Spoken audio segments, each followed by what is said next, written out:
રાધે રાધે, જય શ્રી કૃષ્ણ. એક નવા વિડીયો સાથે ભક્તિ વેદિકા યુટ્યુબ ચેનલમાં આપનું હાર્દિક સ્વાગત છે. વિડીયો ગમે તો લાઈક, શેર, કોમેન્ટ જરૂર કરશો. નવા હો તો ભક્તિ વેદિકા યુટ્યુબ ચેનલને સબસ્ક્રાઈબ જરૂર કરશો. જય માતાજી. જ્યોતિષ શાસ્ત્રમાં એવી ઘણી વસ્તુઓ બતાવવામાં આવી છે જે કદાચ આપણે જાણતા નથી હોતા, જેને ઘરમાં રાખવી શુભ ગણવામાં આવે છે. ઘણીવાર લોકો તનતોડ મહેનત તો કરે છે, પરંતુ એટલા પૈસા કમાઈ શકતા નથી. અને ઘણીવાર પૈસા તો કમાઈ લે છે, પરંતુ ઘરમાં ટકતા નથી. કોઈ પણ માર્ગે પાછા આવી જાય છે.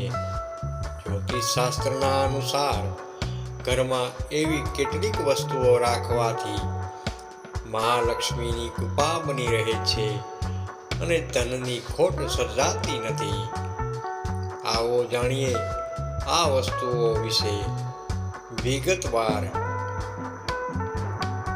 શ્રીયંત્રને ઘરમાં સ્થાપિત કરવાથી ધન અને સમૃદ્ધિમાં વધારો થાય છે. દેવી લક્ષ્મી, કુબેરની મૂર્તિઓને ઘરમાં રાખવાથી ધનની પ્રાપ્તિ થાય છે. તુલસીનો છોડ ઘરમાં રાખવાથી સકારાત્મક ઉર્જા આવે છે.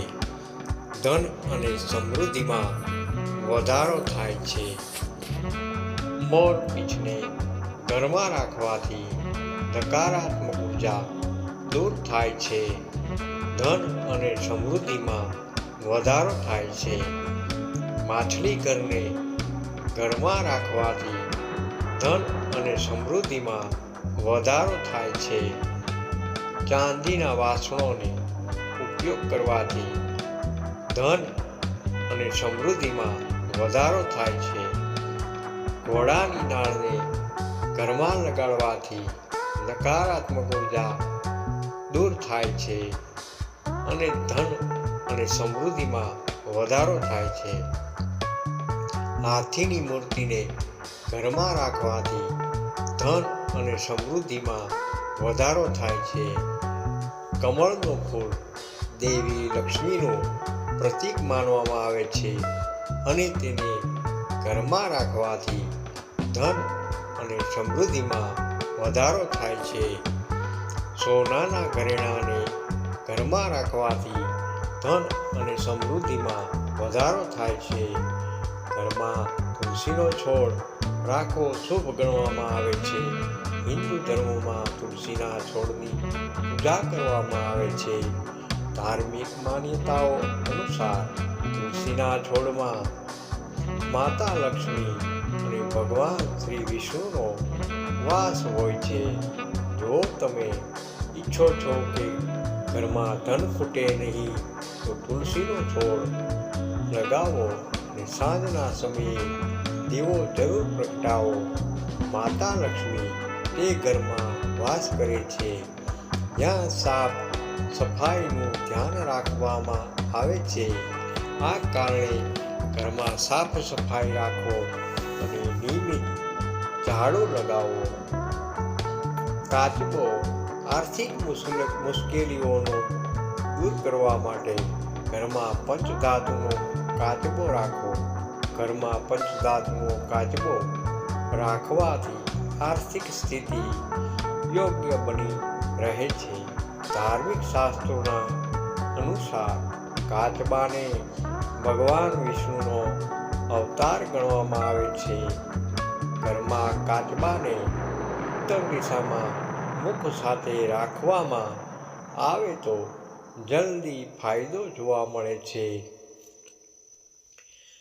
શ્રીયંત્ર ઘરમાં શ્રીયંત્ર રાખવું ખૂબ શુભ ગણવામાં આવે છે. શુક્રવારના દિવસે નિયમિત રૂપથી તેની પૂજા કરો. આમ કરવાથી ધનની દેવી માતા લક્ષ્મીની કૃપા તમારા પર બની રહેશે. કહેવામાં આવે છે કે ઘરમાં શ્રીયંત્ર રાખવાથી ધનની દેવી માતા લક્ષ્મી પ્રસન્ન થાય છે. આ વસ્તુઓને ઘરમાં રાખવાથી દેવી લક્ષ્મીની કૃપા હંમેશા બની રહે છે અને ધનની ક્યારેય ખોટ સર્જાતી નથી. જય શ્રી કૃષ્ણ. જય માતાજી. તમને વિડીયો ગમ્યો હોય તો લાઈક શેર કોમેન્ટ જરૂર કરશો. નોંધ: કોઈ પણ જાણકારી અથવા માન્યતાને લાગુ કરતા પહેલા સંબંધિત નિષ્ણાતની સલાહ લેવી જરૂરી છે. જય માતાજી. જય શ્રી કૃષ્ણ. તમને વિડીયો સારો લાગ્યો હોય તો લાઈક કરજો, શેર કરજો અને સબસ્ક્રાઈબ કરજો. જય માતાજી.